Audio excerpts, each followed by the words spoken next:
नमस्कार। आज हम एक बहुत ही अनोखे गणितज्ञ की बात कर रहे हैं, श्रीनिवास रामानुजन। हाँ, एक ऐसा नाम जिनकी कहानी किसी जादू से कम नहीं लगती। सही कहा। और सोचिए, कोई खास फॉर्मल ट्रेनिंग नहीं, लेकिन फिर भी गणितीय विश्लेषण, संख्या सिद्धांत, कितने मुश्किल विषय हैं ये। बिल्कुल, और उनमें उन्होंने कमाल का योगदान दिया। यही बात तो सबसे ज्यादा हैरान करती है। तो आज हम यही समझने की कोशिश करेंगे उनकी ये छोटी सी पर बेहद असरदार जिंदगी, कैसे तमिलनाडु के एक छोटे शहर से निकलकर वो कैम्ब्रिज पहुंचे, और कैसे G.H. हार्डी जैसे बड़े गणितज्ञ भी उनकी प्रतिभा देखकर दंग रह गए थे। उनकी कुछ खास खोजों को भी समझने की कोशिश रहेगी आज। हाँ, तो शुरू करते हैं उनके बिल्कुल शुरुआत से। जन्म 1887, इरोड तमिलनाडु में। बचपन से ही गणित में कहते हैं कमाल की पकड़ थी। हाँ, बहुत तेज थे। 11-12 साल की उम्र में ही कॉलेज लेवल का मैथ समझ लेते थे। अविश्वसनीय। और 13 की उम्र में तो S.L. लोनी की त्रिकोणमिति की पूरी किताब, वो कहते ना, चाट गए थे। फिर एक अहम मोड़ आया G.S. केयर की किताब से, सिनॉप्सिस ऑफ एलिमेंट्री रिजल्ट्स वाली, जिसमें हजारों प्रमेय थे। जी हाँ, वही, करीब 5000 प्रमेय। उस किताब ने जैसे उनकी अपनी गणितीय सोच को जगा दिया। वो खुद ही नए प्रमेय बनाने लगे। लेकिन इसका एक दूसरा पहलू भी था। गणित में इतने खो गए कि बाकी सब्जेक्ट्स में पीछे रह गए। हाँ, कॉलेज की स्कॉलरशिप भी इसी वजह से चली गई। और फिर गरीबी, वो दौर काफी मुश्किल था उनके लिए। फिर भारत में भी संघर्ष चला। 1909 में शादी हुई, क्लर्क की नौकरी की। हाँ, मद्रास पोर्ट ट्रस्ट में। पर यहीं किस्मत ने साथ दिया। उनकी मुलाकात वी रामास्वामी अय्यर और आर रामचंद्र राव जैसे कुछ भारतीय गणितज्ञों से हुई, जिन्होंने उनकी प्रतिभा को पहचाना है ना। बिल्कुल, उन्होंने मदद की और उनका काम journal of the Indian mathematical society में छपने लगा। एक वो नेस्टेड रेडिकल वाली समस्या थी ना। हाँ, वर्गमूल के अंदर वर्गमूल अनंत तक जाने वाला। वही, उसका हल उन्होंने चुटकियों में 3 बता दिया। सब हैरान रह गए थे। लेकिन भारत में पहचान काफी नहीं थी शायद। उनकी प्रतिभा तो दुनिया भर में जानी जानी चाहिए थी। सही। इसीलिए 1913 में उन्होंने एक बड़ा कदम उठाया। कैम्ब्रिज के मशहूर गणितज्ञ G.H. हार्डी को एक चिट्ठी लिखी अपने कुछ काम के साथ। और हार्डी, उनका क्या रिएक्शन था? मुझे याद है, पढ़ा था। पहले तो उन्हें विश्वास ही नहीं हुआ। हाँ, बिल्कुल। शुरू में हार्डी और उनके साथी लिटिलवुड को लगा कि ये कोई मजाक है या शायद कोई फ्रॉड। अजीब से सूत्र थे, बिना किसी प्रूफ के, एकदम अनोखे ढंग से लिखे हुए। लेकिन जब उन्होंने गहराई से देखा, खासकर वो अनंत श्रृंखलाओं और सतत भिन्नों पर रामानुजन का काम, उनके होश उड़ गए। वो समझ गए कि ये किसी आम इंसान का काम नहीं है। हार्डी का वो मशहूर वाक्य है ना कि ये प्रमेय इतने अद्भुत थे कि अगर ये सच न होते तो कोई इनकी कल्पना भी नहीं कर सकता था। बिल्कुल, ये बात रामानुजन की सोच की गहराई बताती है।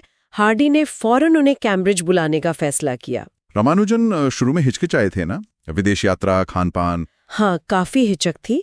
माँ की आज्ञा और दूसरों के समझाने पर वो आखिरकार 1914 में इंग्लैंड पहुंचे। और वहां हार्डी और लिटिलवुड के साथ उनका काम शुरू हुआ। वो जोड़ी भी क्या कमाल की रही होगी। एक तरफ हार्डी, जो हर चीज का प्रूफ मांगते थे, और दूसरी तरफ रामानुजन, जिनकी गणितीय अंतर्दृष्टि सीधे नतीजों तक पहुंचती थी, जैसे कोई दैवीय शक्ति बता रही हो। हाँ, ये 2 अलग शैलियों का मिलना दिलचस्प रहा होगा। लेकिन इस तालमेल ने गजब के परिणाम दिए। उनको रिसर्च डिग्री मिली, रॉयल सोसाइटी के फेलो बने। दूसरे भारतीय बने थे वो। और ट्रिनिटी कॉलेज, कैम्ब्रिज के पहले भारतीय फेलो भी। ये बहुत बड़ी उपलब्धियां थीं, बहुत बड़ी। और उनका गणितीय काम, करीब 3900 रिजल्ट्स, ज्यादातर बिल्कुल मौलिक समीकरण और पहचाने। Ramanujan prime, theta function, mock theta function, ये सब क्या है? ये सब गणित के वो गहरे क्षेत्र हैं जिनकी नींव रामानुजन ने रखी या जिनमें अहम योगदान दिया। जैसे विभाजन सूत्र, पार्टीशन फॉर्मूला। ये बताता है कि किसी संख्या को कितने तरीकों से छोटी संख्याओं के जोड़ में लिख सकते हैं। रामानुजन ने इसके लिए एक अद्भुत फॉर्मूला दिया। और पाई की गणना के लिए उनकी सीरीज भी तो बहुत तेज है। हाँ, बहुत तेजी से पाई के सही मान के करीब पहुंचते हैं वो सीरीज। और वो 1729 वाला किस्सा, वो तो शायद सबको पता होगा। हाँ, हार्डी टैक्सी से मिलने गए, नंबर 1729। हार्डी ने कहा डल नंबर है। और रामानुजन, जो बीमार थे, बिस्तर पर लेटे हुए, फौरन बोले, नहीं, ये बहुत दिलचस्प संख्या है।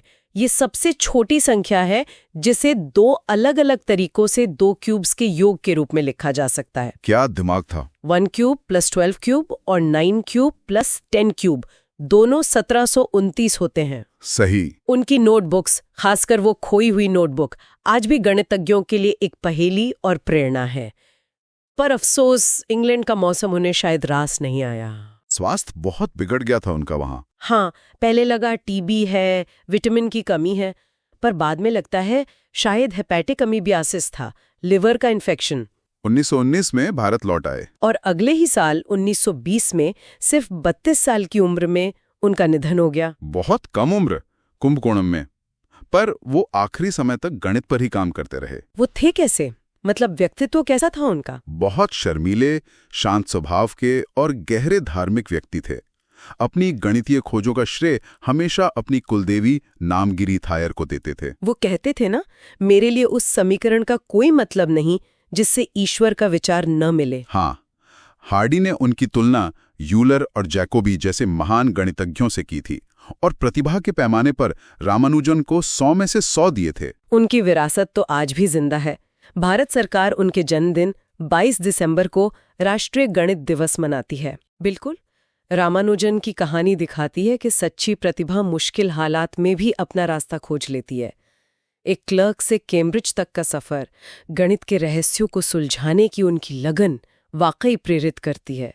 और ये सवाल फिर भी रह जाता है ना कि अगर उन्हें शुरू से ही सही माहौल और शिक्षा मिलती तो वो और क्या-क्या कर सकते थे। हाँ, ये सोचने वाली बात है। क्या उससे उनकी वो अनोखी सहज ज्ञान वाली शैली बदल जाती, या वो और भी महान ऊंचाइयों तक पहुंचते?